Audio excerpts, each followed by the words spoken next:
आप सभी विद्यार्थियों का टीचर्स क्लासवे के यूट्यूब प्लेटफॉर्म पर स्वागत है।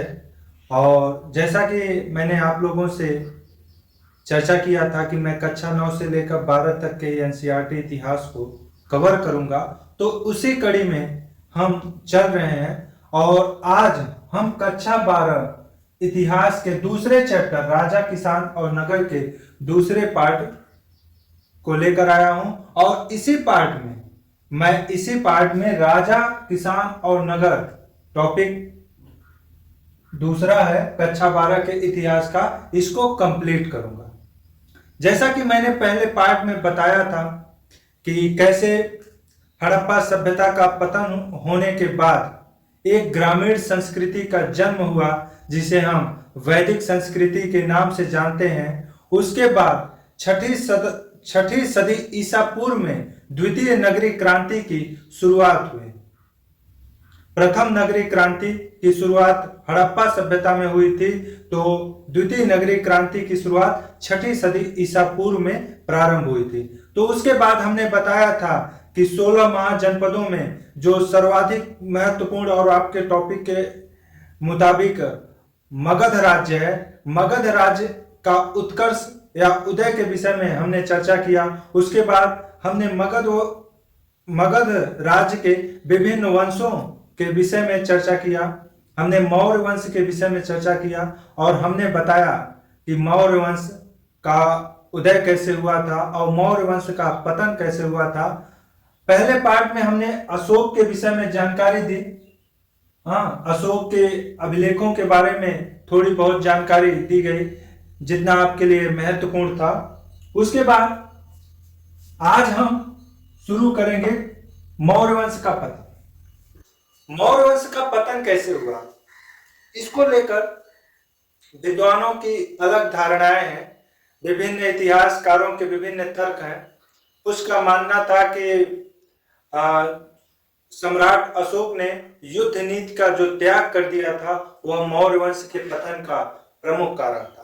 और कुछ का मानना था कि इतनी विशाल सेना का रख रखाव में जो खर्च होता था वह भी मौर्य वंश के पतन का कारण था। तो इन्हीं कड़ियों में मौर्य वंश का पतन होता चला गया और 185 ईसा पूर्व में, यहां से एक प्रश्न लिख लीजिए उसके बाद फिर, कि मौर्य वंश का अंतिम सम्राट कौन था। प्रश्न है मौर्य वंश का अंतिम सम्राट कौन था। तो मौर्य वंश का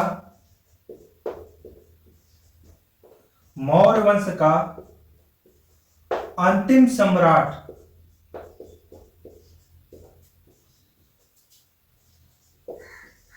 कौन था? वृद्धरथ।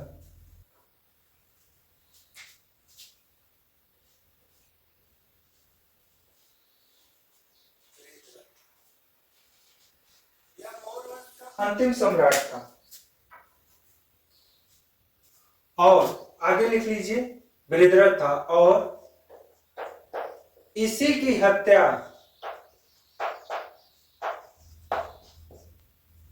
हत्या इनके ब्राह्मण सेनापति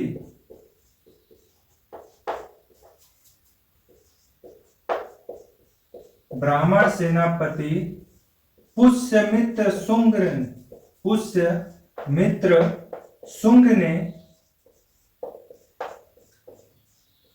185 ईसा पूर्व में, और इसी की हत्या इनके ब्राह्मण सेनापति पुष्यमित्र शुंग ने 185 ईसा पूर्व में कर दी।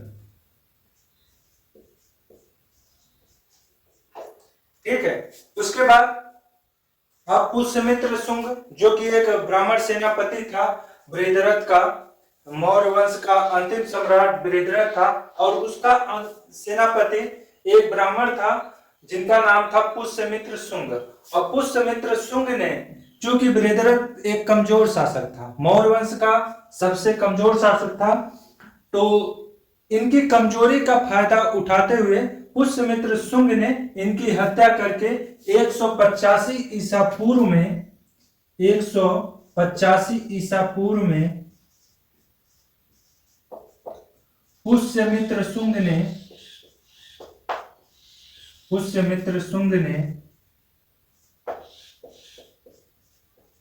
शुंग वंश की नींव रखी।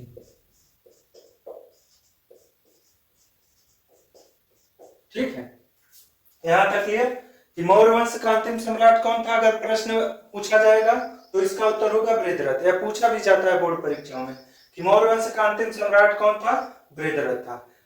मौर्य वंश का पतन कब हुआ था, तो मौर्य वंश का पतन 185 ईसा पूर्व में हुआ था। किसने मौर्य वंश का पतन किया था, पुष्यमित्र शुंग ने। मौर्य वंश का अंत किसने किया था, पुष्यमित्र शुंग ने किया था। कब किया था, 185 ईसा पूर्व में किया था। और उसके बाद पुष्यमित्र शुंग ने किस वंश की नींव रखी, तो पुष्यमित्र शुंग ने 185 ईसा पूर्व में शुंग वंश की नींव रखी। ठीक है, यहां तक क्लियर है, इतना नोट कर लीजिए। आगे लिख लीजिए, आगे लिखिए कि उपमहाद्वीप के भारतीय उपमहाद्वीप के दक्कन और दक्षिणी क्षेत्र में, उपमहाद्वीप के दक्कन और दक्षिणी क्षेत्र के तमिलकम में, तमिलकम का मतलब होता है, तमिलकम लिख लीजिए कि लिख देते हैं उपमहाद्वीप के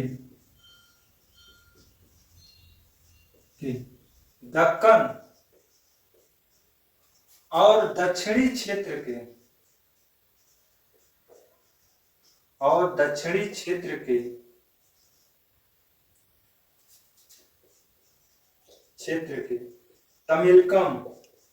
तमिलकम का मतलब है, यहां पर तमिलकम का मतलब है तमिलनाडु,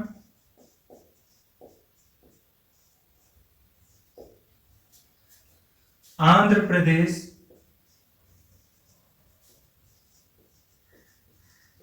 और केरल के कुछ भाग,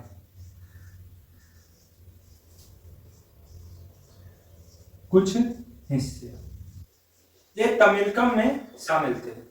एक प्रकार से कह सकते हैं कि तमिलकम एक दक्षिणी क्षेत्र था, एक दक्षिणी राज्य था, जिनमें तमिलनाडु, आंध्र प्रदेश और केरल के कुछ हिस्से शामिल थे। तमिलकम में कुछ शक्तियों का उदय हुआ, कुछ शक्तियों का उदय हुआ जो इस प्रकार है। इतना नोट कर लीजिए, क्योंकि आगे लिख देंगे तो दिखाई नहीं देगा कि उपमहाद्वीप के दक्कन और दक्षिणी क्षेत्र के तमिलकम एक प्रदेश था उस समय दक्षिणी क्षेत्र का, जिसमें तमिलनाडु, आंध्र प्रदेश और केरल के कुछ हिस्से शामिल थे, में कुछ शक्तियों का उदय हुआ जो इस प्रकार है। इतना नोट कर लीजिए।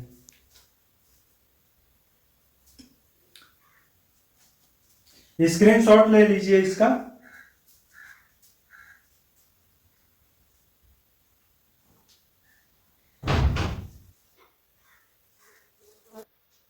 ठीक है, चलिए अब जो दक्षिण भारत की कुछ शक्तियां थी आपके टॉपिक के मुताबिक, हम उन पर चर्चा कर लेते हैं। क्योंकि वहां से बहुत सारे प्रश्न पूछे नहीं जाते, वहां से फिर भी आपके टॉपिक में इसका जिक्र है तो हम उस पर चर्चा कर लेते हैं। पहला है चोल वंश। देखिए, चोल वंश का दो चरण था। चोल वंश का दो चरण था। जो पहला वाला चरण है उसके विषय में जानकारी बहुत नहीं मिल पाती, फिर भी उसके एक दो राजाओं के नाम मिलते हैं। पहले चरण में ऐसा माना जाता है कि चोल वंश की स्थापना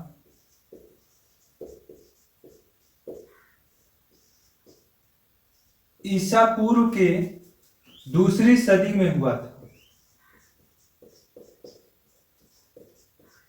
दूसरी सदी में हुआ था। इस चोल वंश की स्थापना ईसा पूर्व की दूसरी सदी में हुआ था। और पहले चरण के लिख लीजिए समझने की दृष्टि से कि पहले चरण के चोल वंश के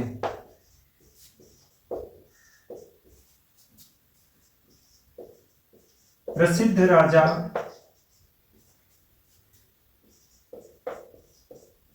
एलारा और करिकाल था।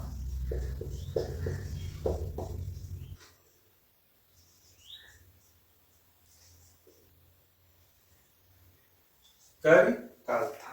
ठीक, एलारा और करिकाल था। एलारा ने श्रीलंका पे शासन किया था लगभग 50 वर्षों तक। उसके बाद करिकाल। यह चोल वंश के पहले चरण के प्रसिद्ध राजा थे, एलारा और करिकाल। ऐसा माना जाता है कि एलारा ही चोल वंश का वास्तविक संस्थापक था, परंतु इसका प्रमाण कहीं मिलता नहीं है कि एलारा ही चोल वंश का वास्तविक संस्थापक था। इसलिए चोल वंश की स्थापना ईसा पूर्व के दूसरी सदी में हुआ था, पहले चरण के चोल वंश का। उसके बाद आगे लिख लीजिए, चोल वंश का पुनर्विकास या पुनरुत्थान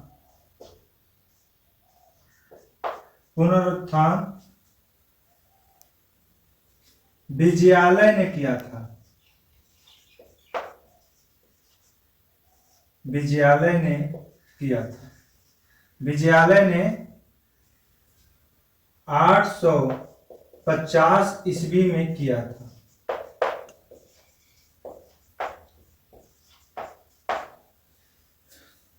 द्वितीय चरण के चोल वंश की स्थापना विजयालय ने 850 ईस्वी में किया था। कई स्रोतों में 848 ईस्वी मिलता है, परंतु आपके पाठ्य पुस्तक में 850 ईस्वी है। एनसीईआरटी में 850 ईस्वी है। तो इसलिए सही यही माना जाएगा कि चोल वंश का पुनरुत्थान विजयालय ने 850 ईस्वी में किया था। उसके बाद चोल वंश की राजधानी क्या थी? चोल वंश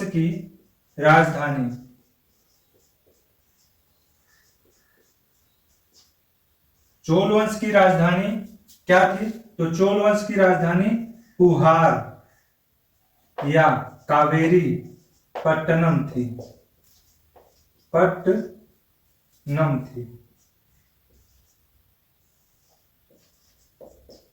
ये चोल वंश की राजधानी थी। ठीक है। चोल वंश का प्रतीक क्या था? चोल वंश का प्रतीक चिन्ह क्या था? तो चोल वंश का प्रतीक चिन्ह बाघ या चीता था।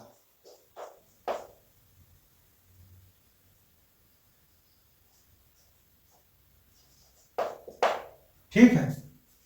इस वंश के प्रसिद्ध राजाओं में चोल वंश में अनेक प्रतापी राजाओं का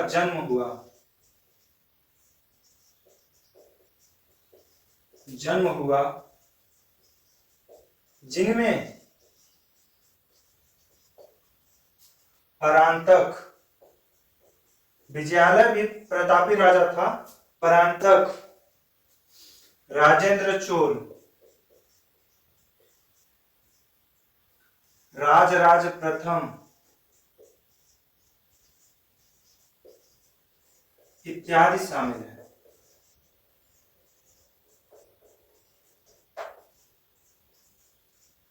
ठीक है।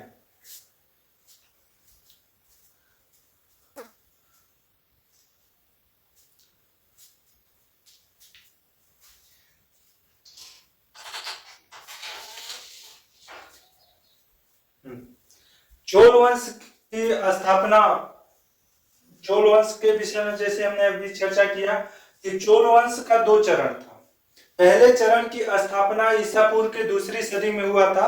हालांकि किसने किया था इसके विषय में जानकारी नहीं है, लेकिन पहले चरण के दो प्रसिद्ध राजाओं के विषय में, चोल वंश के दो प्रसिद्ध राजाओं के विषय में जानकारी मिलती है, जिनमें एलारा और करिकाल शामिल थे।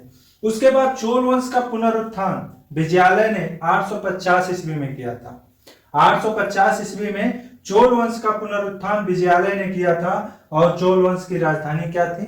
चोल वंश की राजधानी पुहार या कावेरी पट्टनम थी। और चोल वंश का प्रतीक चिन्ह क्या था? तो चोल वंश का प्रतीक चिन्ह बाघ या चीता था। चोल वंश में अनेक प्रतापी राजाओं का जन्म हुआ। चोल वंश दक्षिण भारत का सबसे शक्तिशाली वंश था और सबसे लंबे समय तक चलने वाला वंश था। तो चोल वंश में अनेक प्रतापी राजाओं का जन्म हुआ, जिनमें परांतक, राजेंद्र चोल, राजराज प्रथम इत्यादि शामिल हैं। ठीक है, इतना आप लोग नोट कर लीजिए। चोल वंश में, चोल वंश से संबंधित जितने भी प्रश्न पूछे जाएंगे वह इन्हीं में से होगा, क्योंकि आपके टॉपिक में तो केवल चोल वंश का जिक्र किया है, बाकी उसमें कहीं बताया नहीं कि किसने स्थापना किया था, हाँ, और क्या राजधानी थी, फिर भी हमने चर्चा की। ठीक है, नोट कर लीजिए।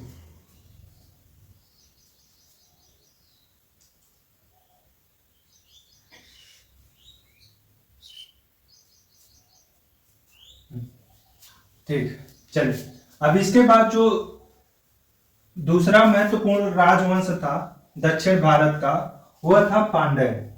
पांड्य राजवंश की स्थापना किसने किया था? इसके विषय में भी लेकर मतभेद है। हमने कई पुस्तकों को पढ़ा है, परंतु कहीं भी स्पष्ट रूप से प्रमाण नहीं मिलता। फिर भी कुछ लोगों का मानना है, कुछ विद्वानों का मानना है कि पांड्य वंश की स्थापना नेडियोन ने किया था।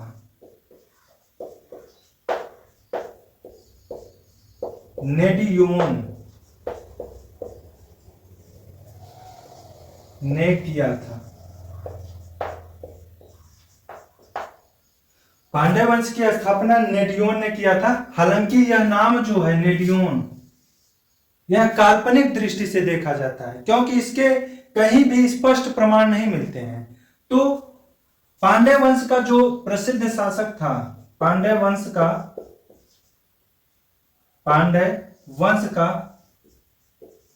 प्रसिद्ध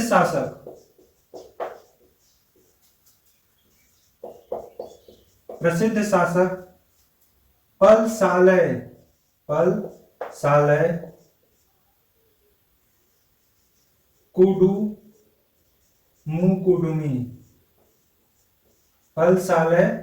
कुडुमुकुडुमी, यह प्रसिद्ध शासक थे। पांड्य वंश का प्रसिद्ध शासक कौन था? पलसालय कुडुमुकुडुमी। ठीक है, यह पांड्य वंश की राजधानी क्या थी? पांड्य वंश की राजधानी मदुरै थी।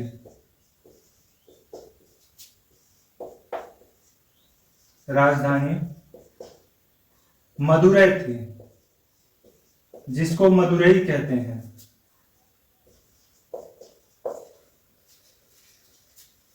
और इन पांड्य वंश का राज चिन्ह क्या था?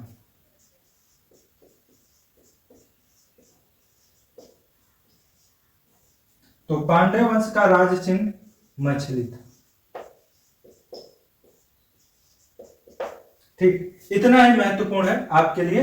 हालांकि केवल राजधानी ही महत्वपूर्ण था आपके टॉपिक की दृष्टि से, बाकी फिर भी हमने कुछ महत्वपूर्ण पॉइंट पे चर्चा कर दिया है कि पांड्य वंश की स्थापना नेडियोन ने किया था। हालांकि स्पष्ट नहीं है, क्योंकि नेडियोन का जो नाम है यह काल्पनिक दृष्टि से देखा जाता है, इसका प्रमाण कहीं स्पष्ट रूप से मिलता नहीं है। हाँ, जिसका प्रमाण मिलता है पांड्य वंश में वह प्रसिद्ध शासक पलसालय कुडुमुकुडुमी था। ठीक, और पांड्य वंश की राजधानी मदुरै थी। पांड्य वंश का राज चिन्ह मछली था। इतना नोट कर लीजिए। इसके बाद अगला जो दक्षिण भारत का एक और महत्वपूर्ण राजवंश था वह था चेर। चेर के विषय में चर्चा करते हैं। ठीक है, चलिए अब अगला जो महत्वपूर्ण पॉइंट है वह है चेर राजवंश।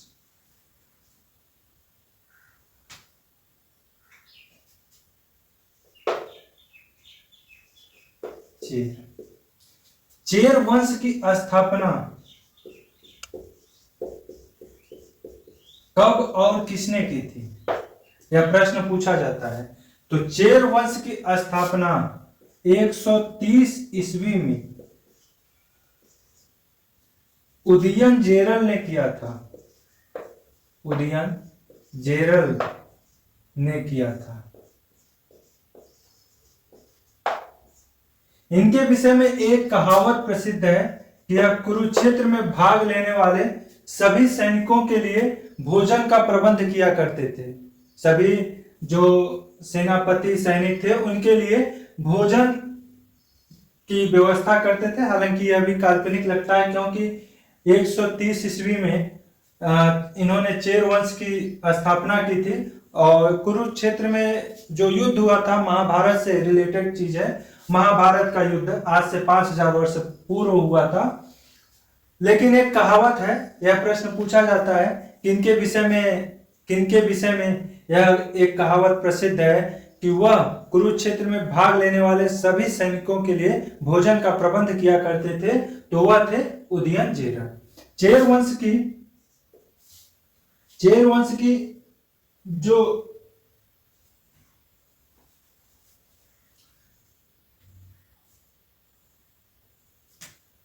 चेर वंश की राजधानी क्या थी?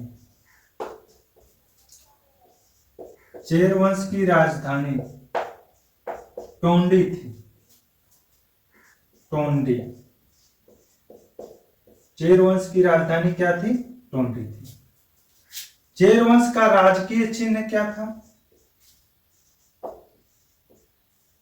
चेर वंश का राजकीय चिन्ह धनुष था।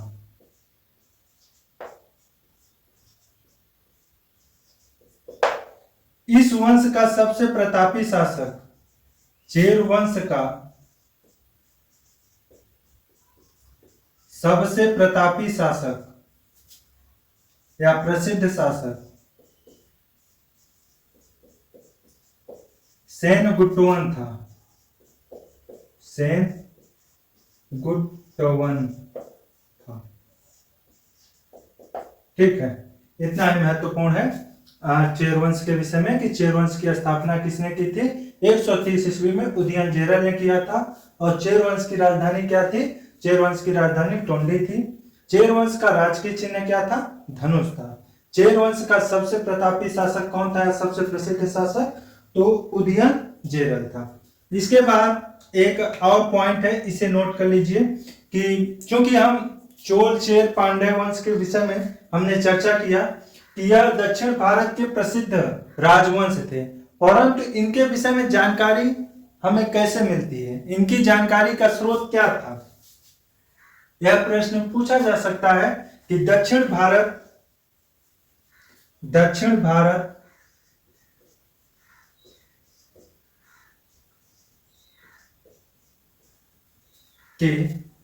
भारत के राजवंशों की जानकारी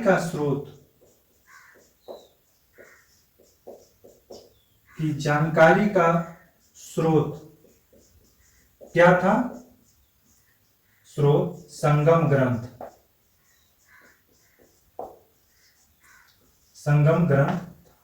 ठीक, इतना महत्वपूर्ण था आपके लिए, इतना आप लोग नोट कर लीजिए। अब इसके बाद हम आगे बढ़ेंगे, प्रथम सदी ईसा पूर्व में आएंगे। ठीक है, चलिए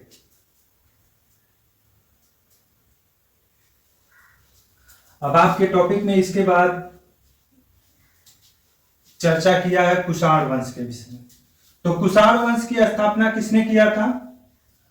यह प्रश्न पूछा गया था इसी वर्ष के बोर्ड परीक्षा में। तो इसका उत्तर होगा कि प्रथम सदी ईसा पूर्व में, प्रथम सदी ईसा पूर्व में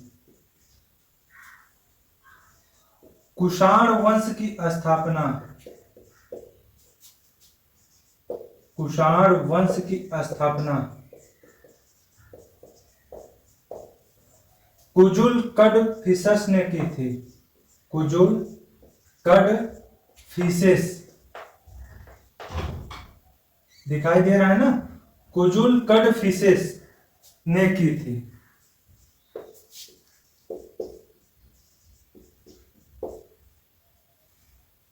यह चीन के यूची जनजात से इनका संबंध था। यूची जनजाति से संबंधित थे। चीन की यूची जनजात से संबंधित थे। प्रथम सदी ईसा पूर्व में कुषाण वंश की स्थापना कुजुल कड़फिसेस ने की थी। यह चीन की यूची जनजाति से संबंधित थे और इस वंश का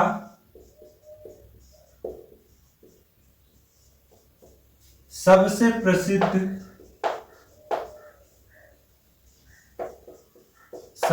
प्रसिद्ध या प्रतापी शासक,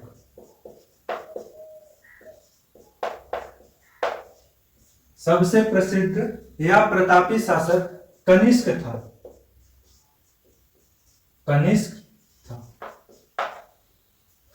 कनिष्क का राज्यारोहण कब हुआ था, यह प्रश्न पूछा जाता है।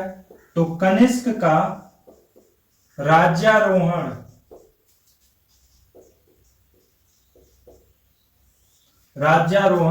78 ईस्वी में हुआ था।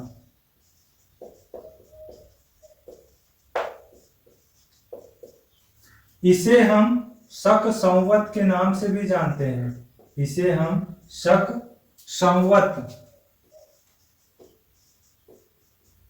के नाम से भी जानते हैं। ठीक है। 78 ईस्वी में कौन सी घटना घटित हुई थी, तो 78 ईस्वी में कनिष्क का राज्यारोहण हुआ था। हाँ, इसे शक संवत के नाम से भी जानते थे। और कनिष्क के समय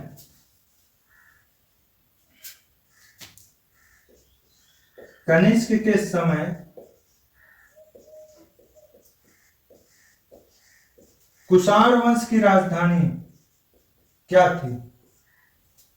कुषाण वंश की राजधानी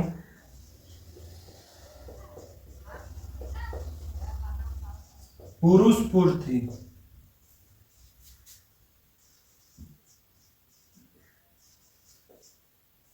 जिसे आधुनिक समय में पेशावर के नाम से जानते हैं। पुरुषपुर थी। ठीक है। एक पॉइंट और इसे भी नोट कर लीजिए कि चीनी शासकों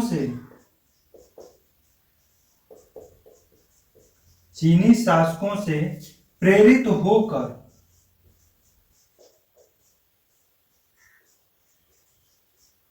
कुषाण वंश के शासक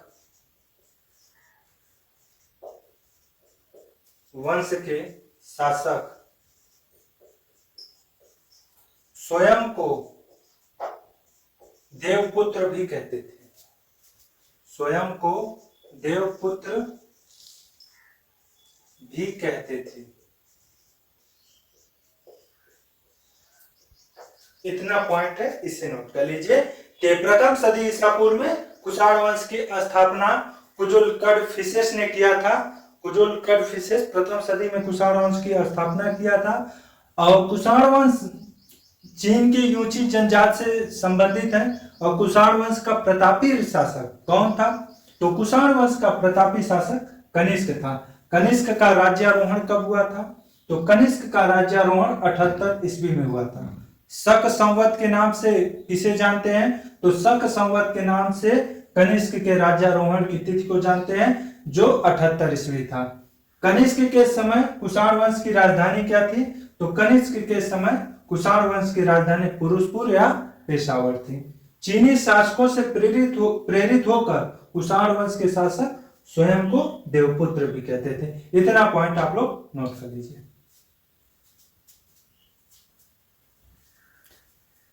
ठीक है, दिखाई दे रहा है। चलिए,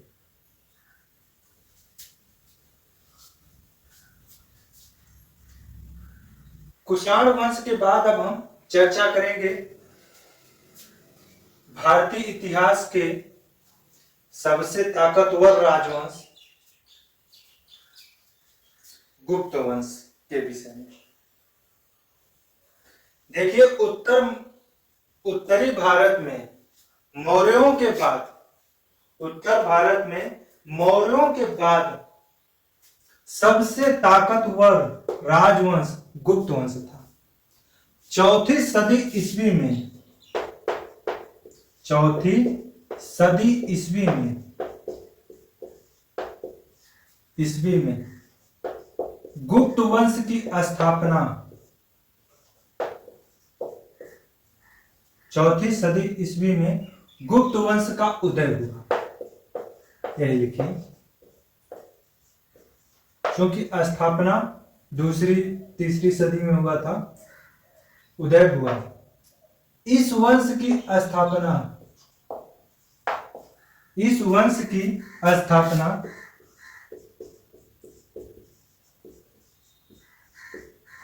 श्री गुप्त ने किया था।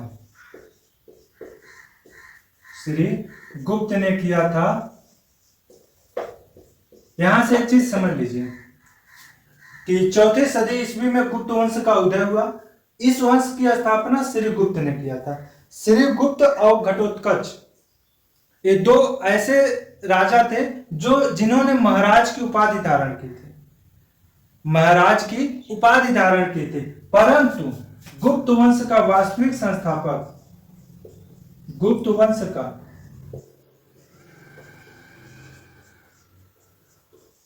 वास्तविक संस्थापक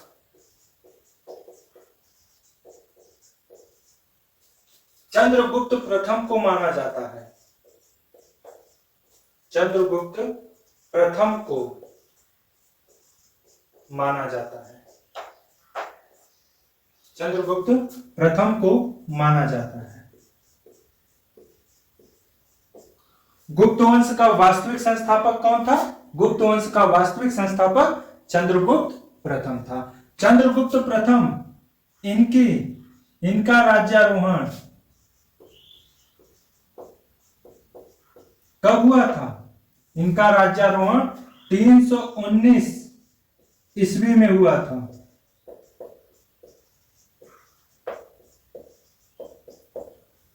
जिसे हम गुप्त संवत के नाम से जानते हैं, जिसे हम गुप्त संवत के नाम से जानते हैं।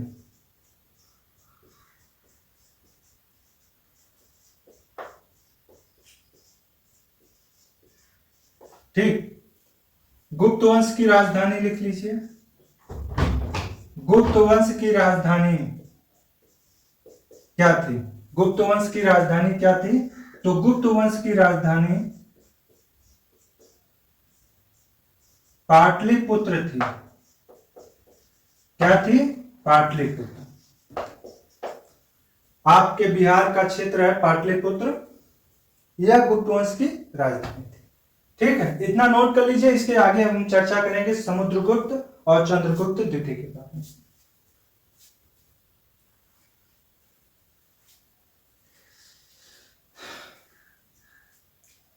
ठीक,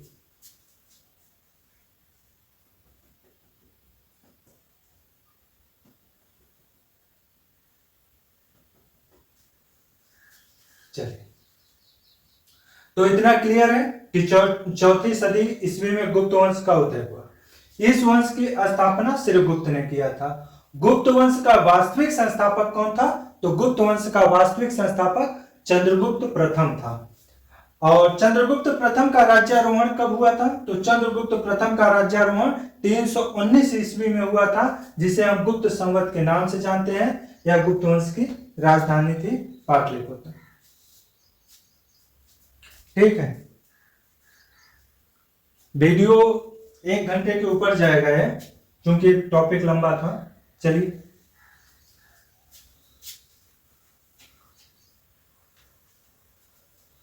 समुद्रगुप्त। भारत का नेपोलियन समुद्रगुप्त को कहा जाता है। अगर देखा जाए तो यह कथन बिल्कुल गलत है। भारत का नेपोलियन समुद्रगुप्त नहीं हो सकता, बल्कि यूरोप का नेपोलियन समुद्रगुप्त हो सकता है। यूरोप का समुद्रगुप्त नेपोलियन हो सकता है। प्रश्न ही गलत पूछा गया है। भारत का नेपोलियन समुद्रगुप्त कैसे हो सकता है, जबकि नेपोलियन युद्ध हारा था, उसे बाद में संधि करनी पड़ी थी। परंतु समुद्रगुप्त इतिहास के एकमात्र ऐसे राजा हैं जो कभी कोई युद्ध हारे ही नहीं। 100 से अधिक युद्धों में भाग लिया और सभी युद्धों को इन्होंने जीता है। इसीलिए इनकी उपाधि धरणीबंध थी। धरणीबंध का मतलब होता है जिसने संपूर्ण पृथ्वी को अपने बाहुबल से बांध लिया हो। जिसने संपूर्ण पृथ्वी को अपने बाहुबल से बांध लिया हो, उसे हम धरणीबंध कहते हैं। और धरणीबंध की उपाधि केवल समुद्रगुप्त को मिली थी। उसके बाद इनकी एक और उपाधि थी, सर्वराज्योच्छेता। सर्वराज्योच्छेता समुद्रगुप्त की उपाधि है। क्यों है? सर्वराज्योच्छेता का अर्थ होता है जो सभी राजाओं को उखाड़ फेंका हो। जो सभी राजाओं को उखाड़ फेंका हो उसे हम सर्वराज्योच्छेता कहते हैं। तो समुद्रगुप्त एक ऐसे राजा थे, एक ऐसे योद्धा थे जिनका इतिहास में किसी से तुलना की ही नहीं जा सकती। यह जो प्रश्न पूछा जाता है कि भारत का नेपोलियन कौन था, तो भारत का नेपोलियन समुद्रगुप्त था। परंतु नेपोलियन समुद्रगुप्त के आगे नहीं ठहरता। नेपोलियन जो था वह समुद्रगुप्त के आगे नहीं ठहरता, क्योंकि समुद्रगुप्त कभी कोई युद्ध हारे ही नहीं थे। तो इसके बाद लिखिए कि गुप्त वंश का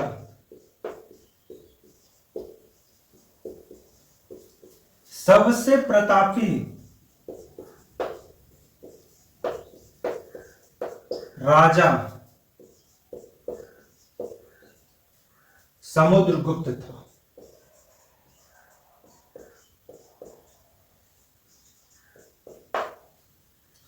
इनका राज्यारोहण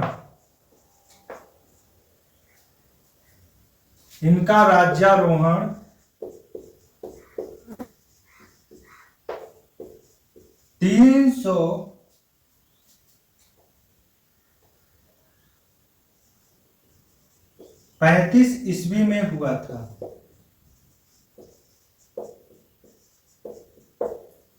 इनकी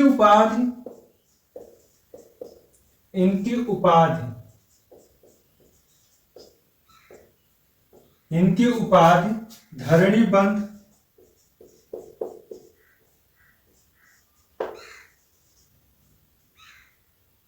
सर्वराज्योच्छेता,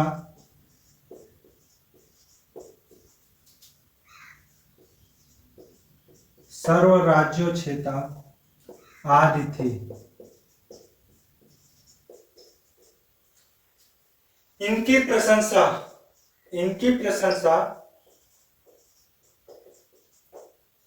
इनके दरबारी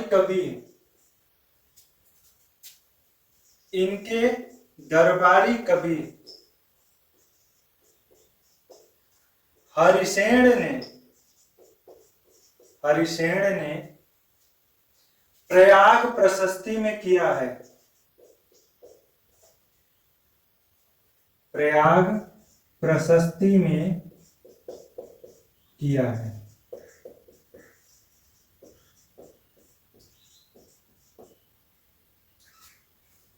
अगर प्रश्न पूछा जाए कि गुप्त वंश का कौन सा राजा संगीत प्रेमी था, तो लिख लीजिए यहां पे कि गुप्त वंश का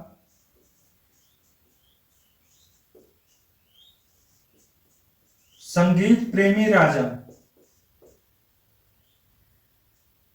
संगीत प्रेमी राजा समुद्रगुप्त था। ठीक है, इतना था।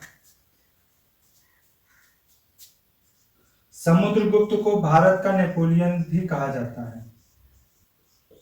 समुद्रगुप्त को भारत का नेपोलियन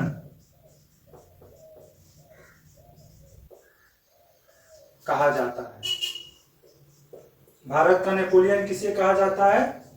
तो समुद्रगुप्त को भारत का नेपोलियन कहा जाता है। इतना पॉइंट समुद्रगुप्त के विषय में था, इसे नोट कर लीजिए।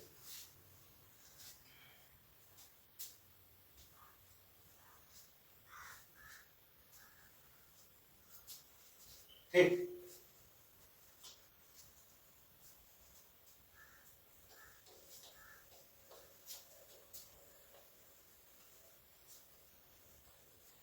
चलिए अब इसके बाद गुप्त वंश के एक और प्रसिद्ध राजा के विषय में चर्चा कर लेते हैं। उसके बाद चूंकि आपके टॉपिक में उनका जिक्र है, समुद्रगुप्त के विषय में भी चर्चा की गई थी आपके टॉपिक में, हालांकि बहुत कम चर्चा किया है। इतिहास में समुद्रगुप्त का चर्चा बहुत कम है, क्योंकि इतिहास में बहुत छेड़खानियां हुई हैं। यह पूरी तरह से बात सही है, इतिहास में छेड़खानियां की गई है, वरना भारतीय राजाओं का इतिहास में इतना कम चर्चा नहीं होता। हमारा भारत पराक्रम और समृद्धता के लिए प्रसिद्ध था।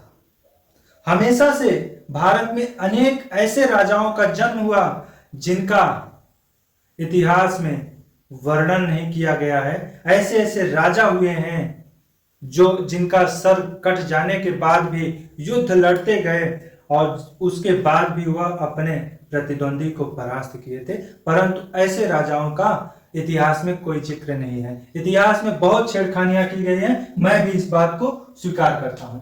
इसके बाद गुप्त वंश, गुप्त वंश का सबसे प्रसिद्ध शासक, सबसे प्रसिद्ध शासक गुप्त वंश का सबसे प्रसिद्ध शासक चंद्रगुप्त द्वितीय था। चंद्रगुप्त द्वितीय था।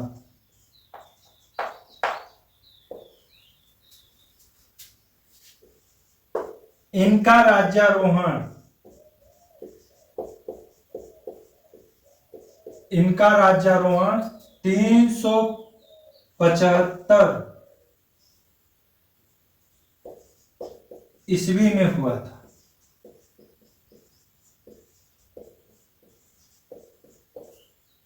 चंद्रगुप्त विक्रमादित्य इनका इनका असली नाम था, इनकी उपाधि थी। तो इनकी उपाधि में लिख लीजिए, इनकी उपाधि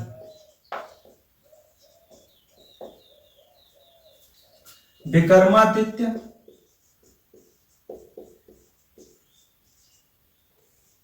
परम भागवत,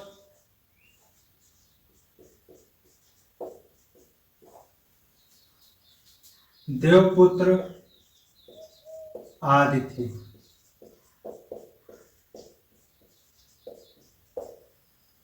इनकी पुत्री का नाम प्रभावती गुप्ता था। इनकी पुत्री का नाम प्रभावती गुप्त थी, जिनका विवाह वाकाटक वंश में हुआ था। जिनका विवाह वाकाटक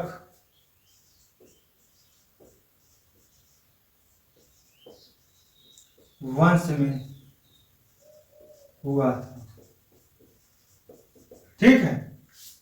इनकी पुत्री का नाम प्रभावती गुप्त थी, हाँ, जिनका विवाह वाकाटक वंश में हुआ था। तो चंद्रगुप्त द्वितीय के बारे में जो प्रश्न पूछा जा सकता है वो है कि चंद्रगुप्त द्वितीय का राज्यारोहण कब हुआ था। तो चंद्रगुप्त द्वितीय का राज्यारोहण 375 ईस्वी में हुआ था। किसकी उपाधि विक्रमादित्य थी। तो चंद्रगुप्त द्वितीय की उपाधि विक्रमादित्य थी। परम भागवत भी चंद्रगुप्त द्वितीय की उपाधि थी। देवपुत्र भी चंद्रगुप्त द्वितीय की उपाधि थी। प्रभावती गुप्त किसकी पुत्री थी। तो प्रभावती गुप्त चंद्रगुप्त द्वितीय की पुत्री थी। यहीं पर गुप्त वंश के जितने भी रिलेटेड प्रश्न हैं उसको हम समाप्त करते हैं। यहां पे एक प्रश्न और बनता है कि भारत का प्रथम स्वर्ण युग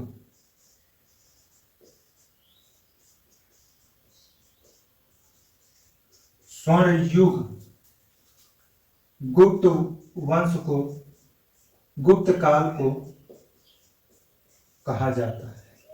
भारत का प्रथम स्वर्ण युग किसे कहा जाता है। तो भारत का प्रथम स्वर्ण युग गुप्त काल को कहा जाता है। ठीक है। कोई भी प्रश्न नहीं छूटेगा, सभी प्रश्नों पे हम चर्चा करेंगे। जिन पे किताब में चर्चा नहीं, हम उस पे भी चर्चा करेंगे। भारत का प्रथम स्वर्ण युग गुप्त काल को कहा जाता है। इतना नोट कर लीजिए। अब इसके बाद हम कुछ और महत्वपूर्ण प्रश्नों पे चर्चा करते हैं और फिर इसको समाप्त करते हैं। गुप्त वंश के बाद एक और वंश था जो प्रसिद्ध था, हालांकि उसके केवल एक ही राजा प्रसिद्ध थे उस वंश के। वह वंश था वर्धन वंश। पुष्यभूत वंश की स्थापना पुष्यभूतिवर्धन ने किया था। लिख लीजिए, वर्धन वंश की स्थापना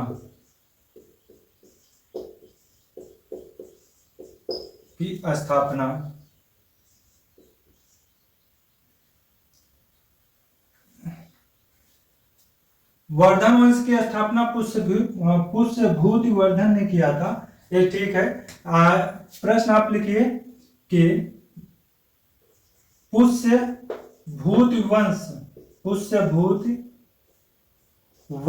वंश का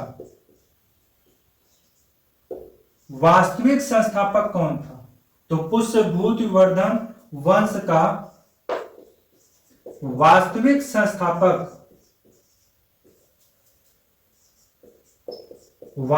संस्थापक हर्षवर्धन था।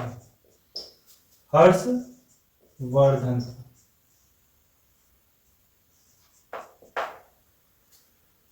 ठीक है। हर्षवर्धन की राजधानी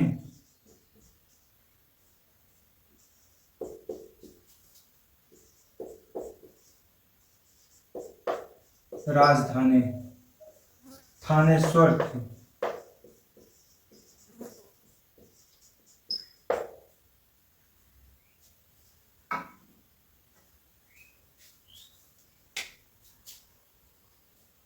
हर्षवर्धन की राजधानी थानेश्वर थी। हर्षवर्धन का राज्यारोहण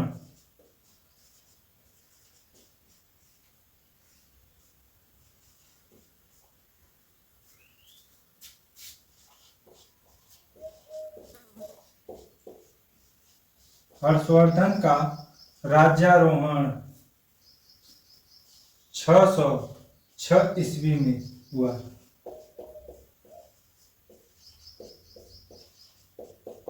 ठीक है। हर्षवर्धन का राज्यारोहण कब हुआ था। तो हर्षवर्धन का राज्यारोहण 606 ईस्वी में हुआ था। इनकी राजधानी क्या थी। इनकी राजधानी थानेश्वर थी। एक प्रश्न और पूछा जाता है कि हर्षवर्धन धार्मिक सम्मेलनों का आयोजन कहां करता था। हर्षवर्धन धार्मिक सम्मेलनों का आयोजन कहां करता था। तो हर्षवर्धन धार्मिक सम्मेलनों का आयोजन कन्नौज और प्रयाग में करता था।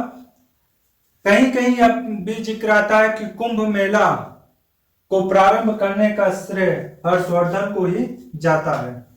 तो हर्षवर्धन लिख लीजिए, हर्षवर्धन धार्मिक सम्मेलन का आयोजन, धार्मिक सम्मेलन का आयोजन आयोजन कन्नौज और प्रयाग में करता था, कन्नौज और प्रयाग में करता था।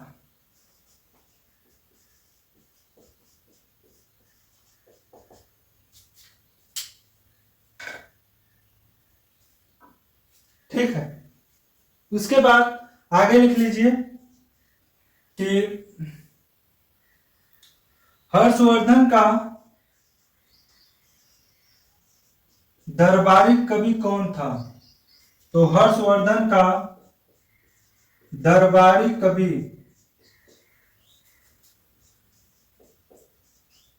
बाणभट्ट था, बाणभट्ट था। बाणभट्ट ने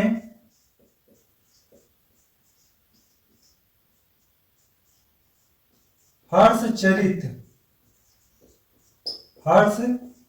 की रचना की है।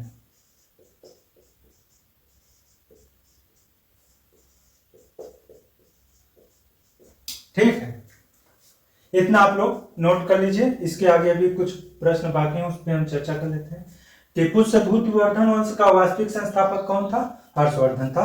हर्षवर्धन की राजधानी थानेश्वर थी और हर्षवर्धन का राज्यारोहण 606 ईस्वी में हुआ था। हर्षवर्धन धार्मिक सम्मेलनों का आयोजन कहा करता था। तो हर्षवर्धन धार्मिक सम्मेलनों का आयोजन कन्नौज और प्रयाग में करता था। हर्षवर्धन का दरबारी कवि कौन था। तो हर्षवर्धन का दरबारी कवि बाणभट्ट था। बाणभट्ट ने हर्षचरित की रचना की है। इतना नोट।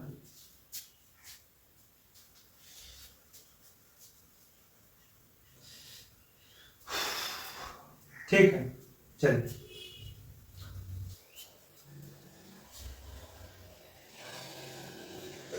यह वीडियो लंबा हो जाएगा, संभवतः अब तक का सबसे लंबा वीडियो रहेगा, क्योंकि टॉपिक बहुत लंबा था और इसमें जितने भी पॉइंट्स पे चर्चा की गई थी किताब में, वह सभी पॉइंट्स महत्वपूर्ण थे। हालांकि चर्चाओं का स्रोत कम था, फिर भी हमने उसका विस्तार से चर्चा किया है। ठीक है, उसके बाद देखिए, हर्षवर्धन स्वयं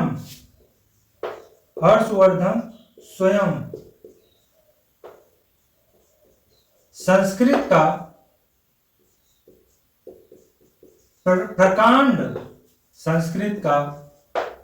प्रकांड विद्वान था।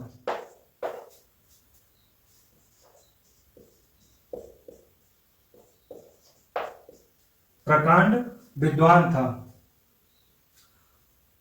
इन्होंने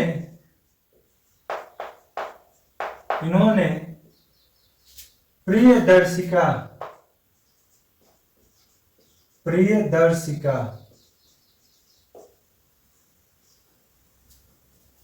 रत्नावली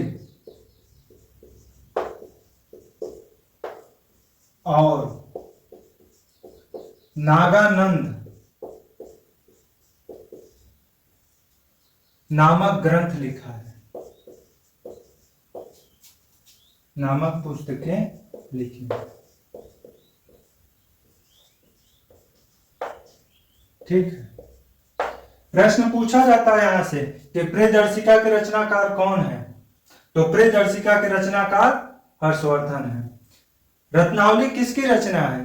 तो रत्नावली हर्षवर्धन की रचना है। नागानंद किसकी रचना है। तो नागानंद हर्षवर्धन की रचना है। ये प्रश्न पूछे जाते हैं, इतना नोट कर लीजिए। इसके बाद एक और प्रश्न आता है कि हर्षवर्धन के शासनकाल में कौन सा चीनी यात्री आया था। तो हर्षवर्धन के शासनकाल में वेनसोंग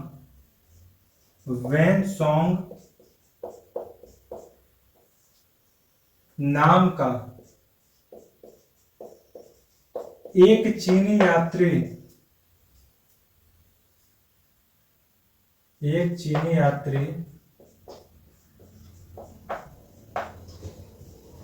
इनके दरबार में आया था। इनके दरबार में आया था। ठीक है। हर्षवर्धन के शासनकाल में वेनसोंग नाम का एक चीनी यात्री आया था, जिसे यात्रियों का राजकुमार भी कहा जाता है। जिसे यात्रियों का राजकुमार भी कहा जाता है।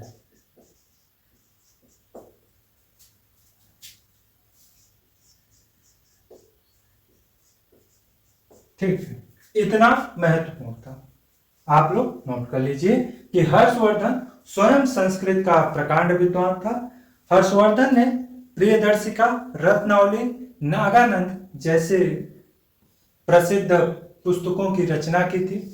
हर्षवर्धन के शासनकाल में वेनसोंग नाम का एक चीनी यात्री इनके दरबार में आया था, जिसे हम यात्रियों का राजकुमार भी कहते हैं। इतना नोट कर लीजिए।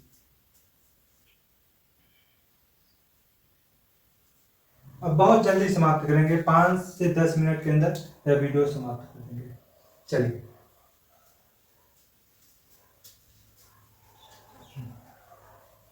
आप देखिए, इसके बाद जो अगला पॉइंट है, हालांकि यह प्रश्न पूछा नहीं जाएगा, लेकिन आपकी किताब में है, चर्चा कर देते हैं कि 6ठी सदी ईस्वी में, 6ठी सदी ईसा पूर्व में भारत में कृषि की स्थिति, हम इसको बोल देते हैं, आप लोग लिख लीजिए, ब्लैक बोर्ड पे लिखेंगे तो बहुत समय लगेगा।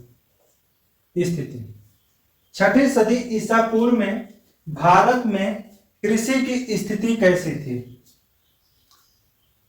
तो देखिए, इसका उत्तर आप लोग लिखना चाहें तो लिख लीजिए कि 6ठी सदी ईसा पूर्व में भारत में कृषि की स्थिति कैसी थी, यह प्रश्न है। इसका उत्तर लिखिए कि वैदिक काल से ही भारत में कृषि की स्थिति अच्छी थी।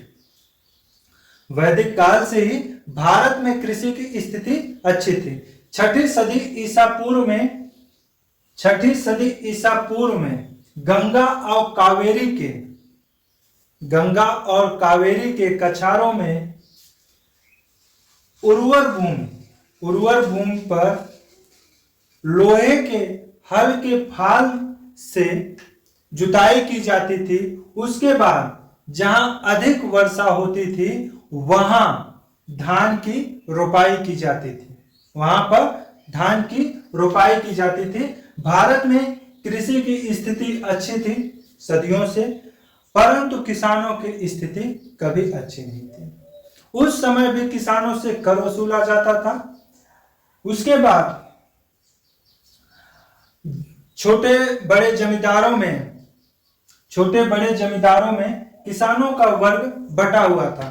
जैसे बौद्ध ग्रंथों में कहा गया है कि छोटे जो जमींदार होते थे उन्हें गहपति कहते थे।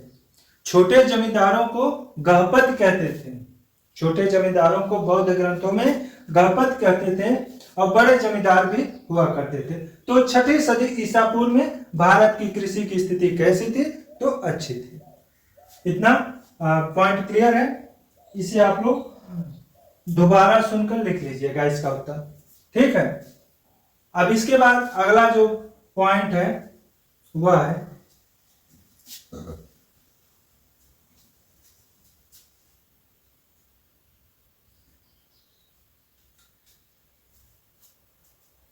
इसमें एक पॉइंट और नोट कर लीजिए कि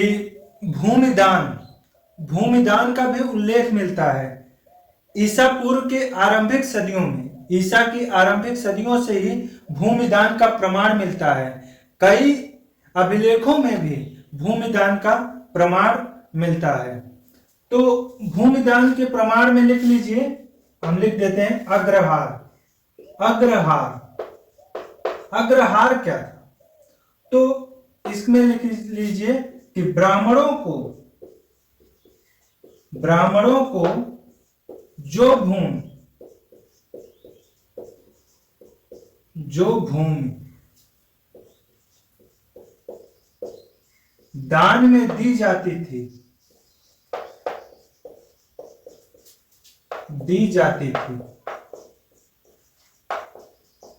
उसे अग्रहार भूमि कहते थे।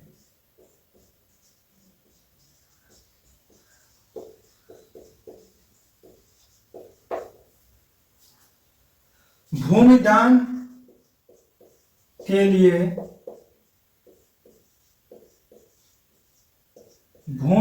के लिए सातवाहन और गुप्त वंश प्रसिद्ध थे।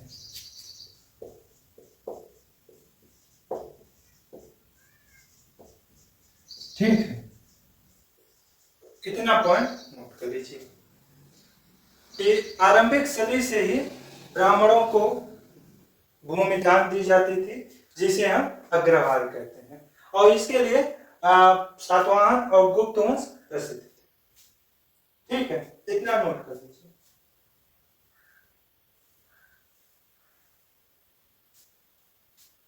इसके बाद अब हम अगला जो महत्वपूर्ण पॉइंट है उसकी चर्चा कर लेते हैं। फिर 2-3 और पॉइंट बाकी हैं, उसके बाद यह वीडियो समाप्त, यह टॉपिक भी कंप्लीट। अगला जो पॉइंट है नगर और व्यापार। नगर और व्यापार में पहले नगर में ही लिख लीजिए, पहले नगर में ही लिख लीजिए कि 6ठी सदी ईसा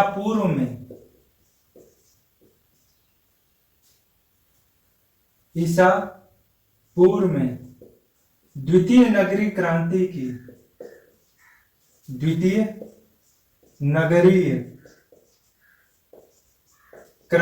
की शुरुआत हुई।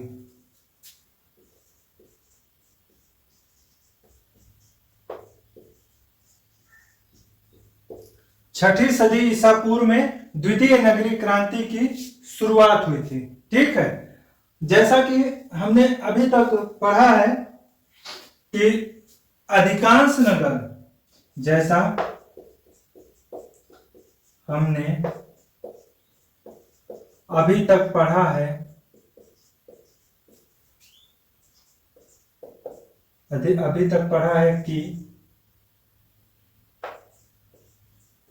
कि अधिकांश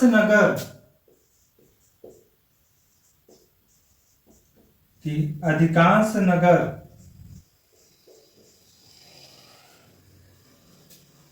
महाजनपद की राजधानियां हुआ करती थी। राजधानियां हुआ करती थी। ठीक, यह महाजनपद की अधिकांश राजधानियां हुआ करती थी। यह नगर संचार मार्गों के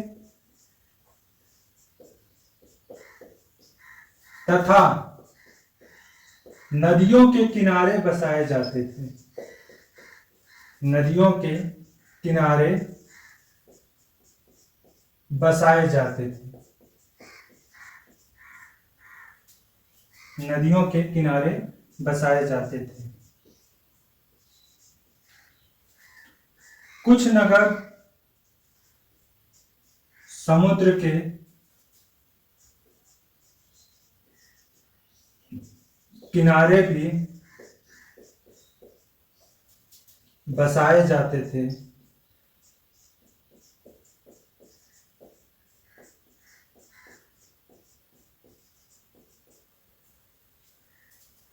जिनमें पुहार आदि शामिल है। पुहार आदि शामिल है।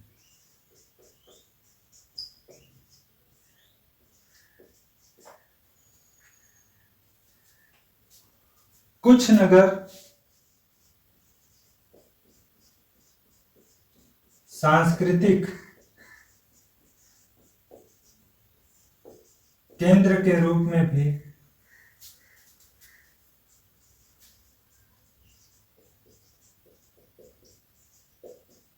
प्रसिद्ध थे,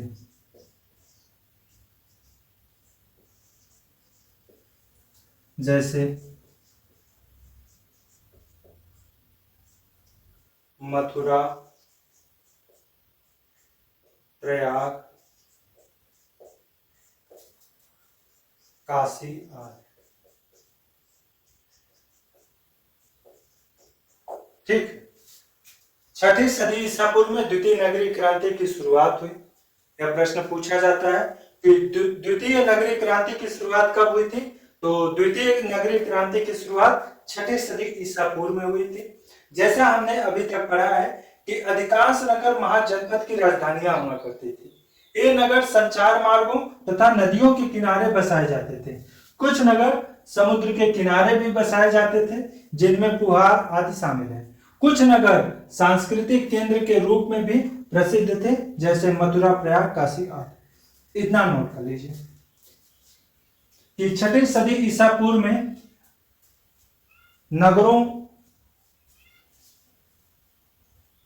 नगरों का विस्तार कैसा था, या छठी सदी ईसा पूर्व में नगरों का निर्माण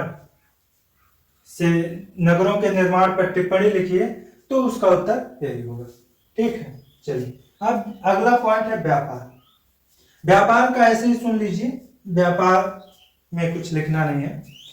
देखिए, जब नगरों का उत्कर्ष हुआ है, नगरों का उदय हुआ है, तो नगर के साथ साथ व्यापारिक गतिविधियां भी होगी। जैसे अभी के हाल में समझ लीजिए कि अयोध्या नगर को बसाया गया है। हालांकि यह बहुत प्राचीन नगर है, परंतु कुछ राजनीतिक कारणों से या कुछ ऐसे घटनाएं हुई थी जिसके कारण अयोध्या नगर का विकास नहीं हो पा रहा था, परंतु वर्तमान सरकार ने अयोध्या नगर का विकास किया। अयोध्या में भव्य राम मंदिर का निर्माण किया। अब भव्य राम मंदिर के साथ साथ पूरे अयोध्या नगर को बसाया जा रहा है। तो अयोध्या नगर का विस्तार हो रहा है, तो उसके साथ साथ आर्थिक गतिविधियां भी हो रही है, व्यापारिक गतिविधियां भी हो रही है। नए नए दुकान खुल रहे हैं, नए नए व्यापार के साधन खुल रहे हैं। तो इस तरह से जब भी किसी नगर की स्थापना की जाती है, तो उसके आसपास व्यापारिक गतिविधियां भी हावी होती थी। और जो व्यापारी होते थे वह नगरों में रहा करते थे। नगरों में रहने वाले व्यापारियों में सोने चांदी के व्यापारी, हाथी दांत के व्यापारी, धातुओं के व्यापारी आदि रहा करते थे। उसके बाद शिल्पकार भी रहा करते थे। फिर धोबी, बढ़ई, रथकार, स्वर्णकार और धातुकर्मार इत्यादि व्यवसायिक लोग भी नगरों में रहा करते थे। तो आपके टॉपिक में इतना ही जिक्र है, इसको नोट कर लीजिए। इसके बाद अब हम सिक्के के विषय में चर्चा करते हैं और यहीं पे समाप्त। ठीक है, चलिए।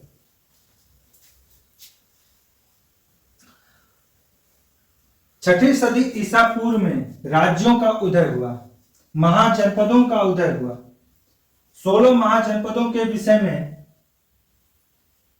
उल्लेख जो है, प्रमाण हमें मिलता है अंगुत्तर निकाय, जो कि बौद्ध ग्रंथ है, और भगवती सूत्र, जो कि जैन ग्रंथ है। इनमें 16 महाजनपदों का उल्लेख मिलता है, उस पर हमने चर्चा की। उसके बाद जब राज्य होंगे तो मुद्राएं भी होंगी। सिक्का, सिक्के। देखिए, 6ठी सदी ईसा पूर्व में, लिख लीजिए इसको कि 6ठी सदी ईसा पूर्व में आहट या पंचमार्क, आहट, आहत या पंचमार्क, आहट है कि आहत, आहत, आहत या पंचमार्क सिक्का का प्रयोग किया जाता था, का उपयोग होता था।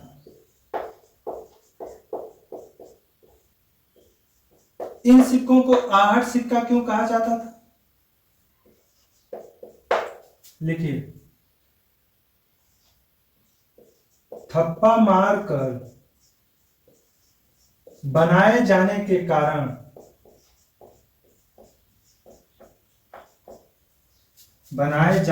कारण इन सिक्कों को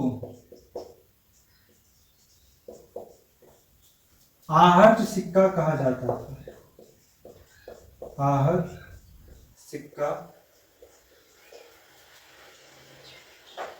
कहा जाता था। ठीक, इतना। इसके बाद लिखिए पॉइंट, सिक्कों पर प्रतीक, सिक्कों पर प्रतीक और नाम लिखने की परंपरा या नाम लिखने की परंपरा का शुरुआत किसने किया था? सिक्कों पर सर्वप्रथम कौन नाम लिखते थे, कौन से राजवंश? तो सिक्कों पर प्रतीक और नाम लिखने की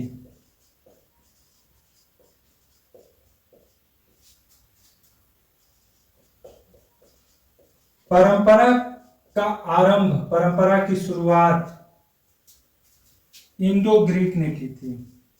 यह बहुत ही महत्वपूर्ण प्रश्न है। शुरुआत इंडो ग्रीक ने की थी, इंडो ग्रीक ने की थी। अगला पॉइंट, सर्वप्रथम सोने के सिक्के को किसने जारी किया था? सर्वप्रथम सोने के सिक्के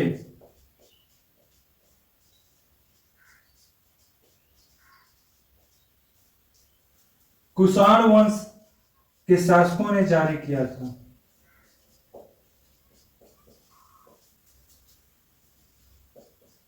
शासकों ने जारी किया था।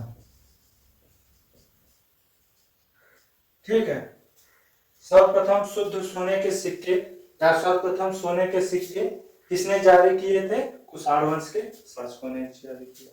उसके बाद सर्वाधिक सोने के सिक्के, सर्वाधिक सोने के सिक्के किसने जारी किए थे? तो सर्वाधिक सोने के सिक्के गुप्त वंश के शासकों ने जारी किए थे।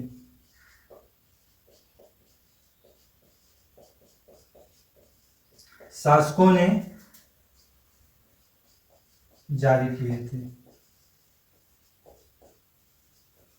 इतना लिख लीजिए, उसके बाद आगे चर्चा करते हैं। लगभग 90 से 95 मिनट का वीडियो हो गया, लंबा वीडियो हो गया। इसे 3 पार्ट में कंप्लीट करना चाहिए था, परंतु हम 2 ही पार्ट में कंप्लीट कर रहे हैं। तो चलिए, 6ठी सदी ईसा पूर्व में आहट या पंचमार्क सिक्का का उपयोग होता था। थप्पा मारकर बनाए जाने के कारण इन सिक्कों को आहट सिक्का कहा जाता था। सिक्कों पर प्रतीक और नाम लिखने की परंपरा की शुरुआत इंडो ग्रीक, भारत और यूनानी लोगों ने की थी। सर्वप्रथम सोने के सिक्के कुषाण वंश के शासकों ने जारी किया था। सर्वाधिक सोने के सिक्के गुप्त वंश के शासकों ने जारी किए थे। इतना नोट कर लीजिए। इसके बाद कुछ पॉइंट्स और रह गए हैं, उसके बाद यह वीडियो समाप्त। चलिए। अब देखिए,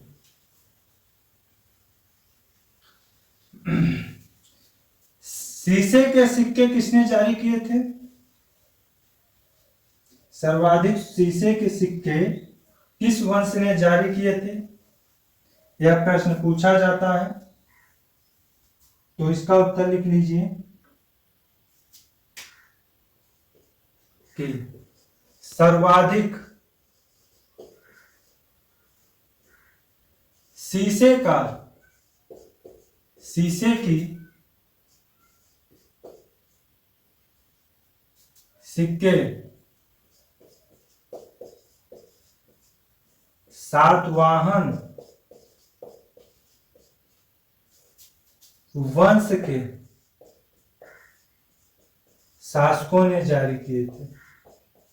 वंश के शासकों ने जारी किए थे। ठीक है, सर्वाधिक शीशे के सिक्के सातवाहन वंश के शासकों ने जारी किए थे। यहां तक सिक्का हो गया। इसके बाद अब लीप। हमने बताया था कि लिपियां चार हैं। कौन कौन सी चार लिपियां हैं? ब्राह्मी, खरोष्ठी, आरमाइक और यूनानी। ये चार लिपियां हैं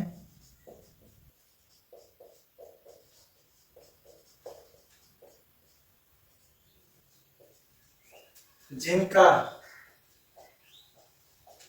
उल्लेख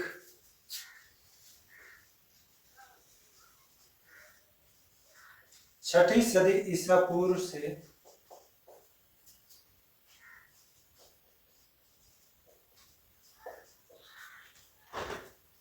किया गया है। ठीक है, ब्राह्मी, खरोष्ठी, आरमाइक और यूनानी, ये चार लिपियां हैं। इन्हीं चारों लिपियों में अशोक के अभिलेख भी मिले हैं। अभिलेख क्या थे, इसके विषय में हमने पहले पार्ट में चर्चा किया था। और चारों लिपियां में अशोक के अभिलेख हैं। इनमें से ब्राह्मी लिपि क्या है? ब्राह्मी लिपि को आधुनिक समय में देवनागरी लिपि भी कहते हैं। ब्राह्मी लिपि को बाएं से दाएं की ओर लिखा जाता है। यह जो हमने जो भी पॉइंट्स लिखे हैं, यह ब्राह्मी लिपि में लिखे हैं। कह सकते हैं देवनागरी लिपि में लिखे हैं। खरोष्ठी लिपि क्या होता है? खरोष्ठी लिपि में दाएं से बाएं की ओर लिखा जाता है। ठीक है, तो इतना ही महत्वपूर्ण पॉइंट थे इस टॉपिक के। हमने उन सभी पॉइंट पे चर्चा कर लिया है। अगर कोई प्रश्न छूट रहा है तो उसे कमेंट बॉक्स में जरूर पूछ लिया करिए। मुझे तो नहीं लगता कि कोई भी प्रश्न छूटा होगा। फिर भी अगर छूटा होगा तो उसका कमेंट बॉक्स में चर्चा कीजिएगा, मैं वहीं पर उत्तर दूंगा। ठीक है, इतना आप लोग नोट कर लीजिए और यहीं पर हम इस टॉपिक को समाप्त करते हैं।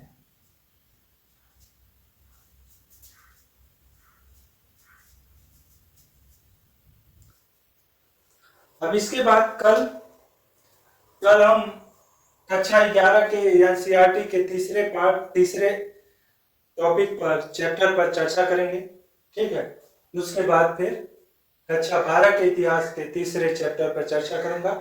जैसे ही कक्षा 11 का इतिहास में कंप्लीट करूंगा, उसके बाद कक्षा 9 और 10 के इतिहास पर चर्चा करना प्रारंभ करूंगा। तो यहाँ तक इस टॉपिक को हम कंप्लीट करते हैं। हाँ, आप लोग देखिएगा, अगर कहीं से कोई भी डाउट रहेगा तो उसे कमेंट बॉक्स में जरूर पूछेगा, उसका उत्तर हम वहीं पर देंगे। ठीक है, धन्यवाद।